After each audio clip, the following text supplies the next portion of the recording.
राधे राधे भक्तों, आज हम सभी भगवत गीता से बात करेंगे कुछ आध्यात्मिक बातें जो हमारे जीवन से होगी।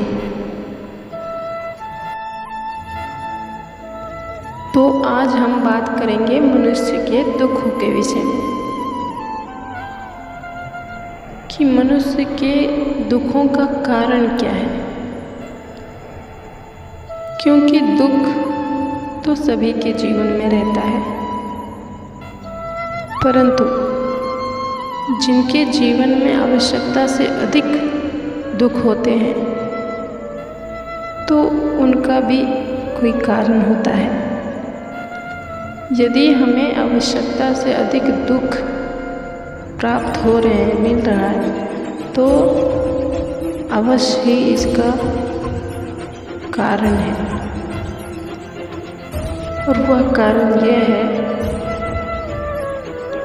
कि हम आवश्यकता से अधिक इच्छाएं पालते हैं, इच्छाएं रखते हैं, और यही इच्छाएं हमारे लिए दुखों का कारण बनता है। जानिए कैसे। सबसे पहली बात कि हम सभी अपने अनुसार अपने जीवन को व्यतीत करते हैं। अपने परिवार, प्रियजनों, समाज, देश, सभी के लिए तरह तरह के कार्य करते हैं। हम अपने कर्तव्यों का पालन करते हैं। यह बहुत अच्छी बात है, यह सभी को करना भी चाहिए क्योंकि ये उनका कर्तव्य है। अब बात करते हैं हम दुख के विषय में कि हमारे जीवन में दुख क्यों आता है।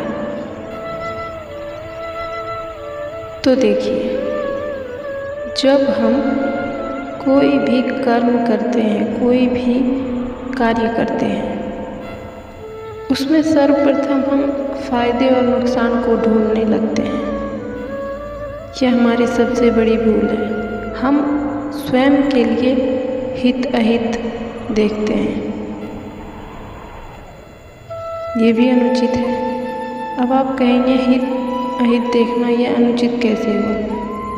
तो जब हम अपने परिवार या समाज किसी के लिए भी कार्य कर रहे हैं तो इसमें हमारा हित हो यह देखने की कोई आवश्यकता नहीं है, क्योंकि हम कर किसके लिए रहे हैं? सामने वाले के लिए। तो इसमें हमारे हित या अहित का कोई प्रश्न ही नहीं उठता है। हाँ, यदि बात स्वयं के जीवन की हो, हमारे खुद के जीवन की हो, तो वहाँ हमारा निर्णय वह हमारा होना चाहिए, केवल हमारा, अन्य किसी का भी नहीं। फिर उसमें कोई हाँ भरे या ना, कोई फर्क नहीं पड़ता है।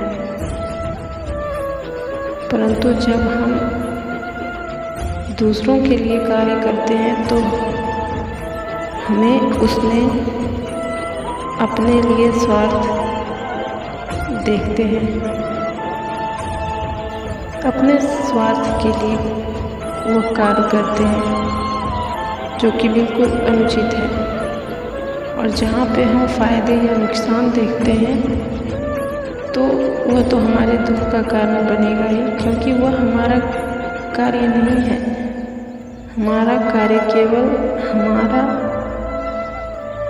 हमें केवल कर्म करने पे ध्यान देना चाहिए, ना कि फल के विषय में सोचकर उस कार्य को करना चाहिए। और देखिए, हमें अधिक दुखों का भार इसलिए भी उठाना पड़ता है क्योंकि हम आशाएं और इच्छाएं ही गलत रखते हैं। अब जैसे कि मान लीजिए कोई भी वस्तु, कोई भी चीज़ हमारे लिए नहीं है, नहीं बना है, वह हमारे लिए नहीं है मान लीजिए, और हम उस चीज़ पर अधिकार करेंगे तो निश्चित रूप से वो हमें प्राप्त नहीं होगा, जो कि हमारे दुख का कारण बनेगा। तो सर्वप्रथम इस चीज़ का ध्यान रखिए कि जो चीज़ हमारा नहीं है हमें उस पर अधिकार नहीं करना है, अन्यथा हमें दुख ही भोगना पड़ेगा। क्योंकि जो हमारा नहीं है तो हम उस पर अधिकार कैसे कर सकते हैं, इस बात को सदैव स्मरण रखिए। यदि हम कोई भी निर्णय सोच विचार कर अपनी बुद्धि से लें तो उसमें हमें कभी भी दुख का अनुभव नहीं होगा, हमें आनंद और प्रसन्नता ही मिलेगी। परंतु हम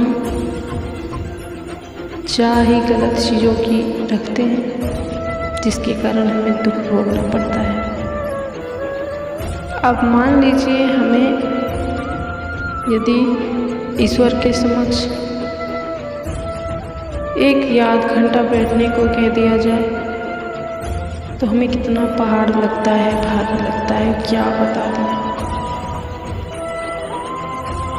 और यही यदि हमें अपने मित्रों के साथ कह दे कि जाओ 2 घंटे गप्पे लड़ा के आना, उसके साथ खेल के आना, घूम के आना, उसमें हम 2 या 4 घंटे भी लगा दें तो कोई फर्क नहीं पड़ता है। और मित्र के साथ जाएंगे भी तो उस मित्र के साथ जिसका न विचार न सोच कुछ भी सही नहीं, जो हमें गलत राह पर ले जाता है, जिससे हमें कुछ सीखने को नहीं है, अपितु हम गलत मार्ग पर ही जाएं, वैसी बातें होती हैं। हमारे भीतर नकारात्मक ऊर्जाएं भरी जाती है।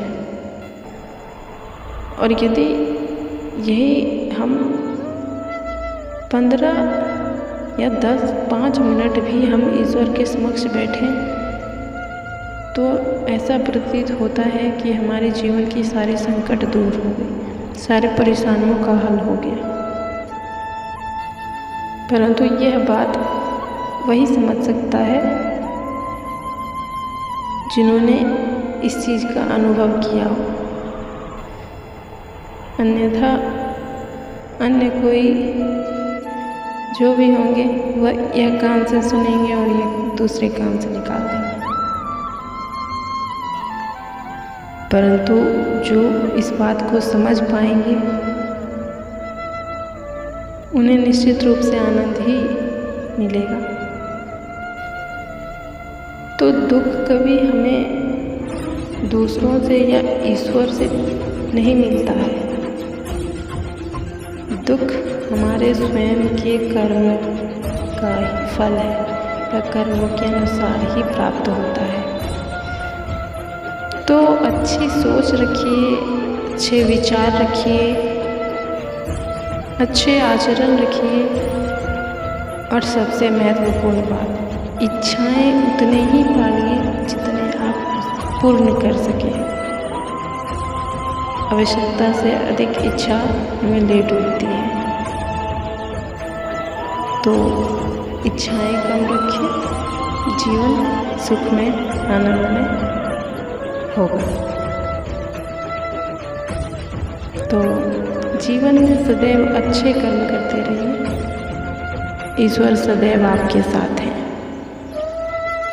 तो आइए और इसी के साथ हमारे साथ एक बार प्रेम से कहें, राधे राधे।